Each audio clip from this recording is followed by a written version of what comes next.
Hi everyone. இன்னைக்கு நாம use பண்ற ஃபோர்க் உருவாக போர் தான் காரணம்னு சொன்னா நம்புவீங்களா? ஸோ இன்னைக்கு அதை பத்தி தான் பார்க்க போறோம். வீடியோ ஃபுல்லா பாருங்க. நம்ம அறிப்பை வளர்த்துக்க 2 நிமிஷம் ஒதுக்குறதுல தப்பே இல்லை. நம்ம ஊர்ல எவர் சில்வர்னு சொல்லக்கூடிய ஸ்டெயின்லெஸ் ஸ்டீலை நம்ம பயன்படுத்தாத ஃபீல்டே இல்லைன்னு சொல்லலாம். பெரும்பாலான கண்டுபிடிப்பை போல இதுவும் உலக போரோட உந்துதலால் கண்டுபிடிக்கப்பட்ட ஒரு கண்டுபிடிப்பு தான். ஆரம்பத்துல பீரங்கியோடைய பேரல் அதிகமான ஹீட்டாலையும் தொடர் பயன்பாடுகளாலையும் சீக்கிரமே துருபிடிச்சு பிரச்சனைக்கு உண்டாச்சு. இத எப்படி தடுக்கலாம்னு பல பேர் ஆராய்ச்சி பண்ணிட்டு வந்தாங்க. அதுல குறிப்பிட்டு சொல்லணும் அப்படின்னா பிரிட்டனை சேர்ந்த ஹாரி பிரெயிலின்றவரு 1913 13% குரோமியம் சேர்த்து இரும்பு துருபிடிக்கிறது இல்லைன்றத கண்டுபிடிச்சாரு. அவரை போலவே பல பேர் பல காம்பினேஷன்ல குரோமியம், நிக்கல், இரும்பு சேர்த்து பல வகையான எக்யூப்மெண்ட்ஸை உருவாக்க ஆரம்பிச்சாங்க. முக்கியமா கப்பல் கடல் காத்தால அதிகமா கரடாகி பாதிக்கப்பட்டுக்கிட்டு இருந்துச்சு.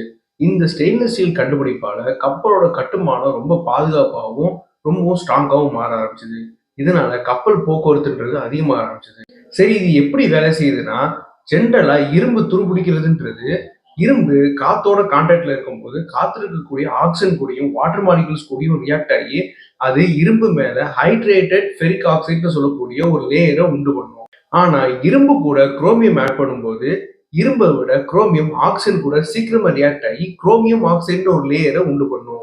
இந்த லேயர் தின்னாவும் யூனிஃபார்மாவும் இருக்கிறதுனால ஆக்சிஜன் கூட இரும்பை ரியாக்ட் ஆக விடாம தடுத்து இரும்பு துருபிடிக்காம பாதுகாக்கும். போயிங் B-17 விமானத்துடைய கட்டமைப்பை ஸ்டெயின்லெஸ் ஸ்டீலோட மாலிப்டினம் சேர்த்து உருவாக்கும் போது அது ரொம்ப ஸ்ட்ராங்கான விமானமா மாறிச்சு. நிக்கல் குரோமியம் ஸ்டீலை வச்சு ரோல்ஸ் ராய்ஸ் மெர்லின் இன்ஜினை உருவாக்கி சப்மரீனுக்கு பொருத்தி அதை சால்ட் வாட்டர் ரெசிஸ்டண்டா மாத்துறாங்க. கப்பலுடைய முக்கியமான வால்வையும் கீரையும் ஸ்டெயின்லெஸ் ஸ்டீல்லே பண்ணாங்க. 18% குரோமியமும் 8% நிக்கலும் சேர்த்த ஸ்டெயின்லெஸ் ஸ்டீலை சர்ஜிக்கலுக்கும் ஷிப்போர்ட் கிச்சனுக்கும் பயன்படுத்த ஆரம்பிச்சாங்க. இதனால இன்ஃபெக்ஷன் பரவாமலையும் ஃபுட் பாய்சன் ஆகாமலையும் தடுக்க முடிஞ்சது.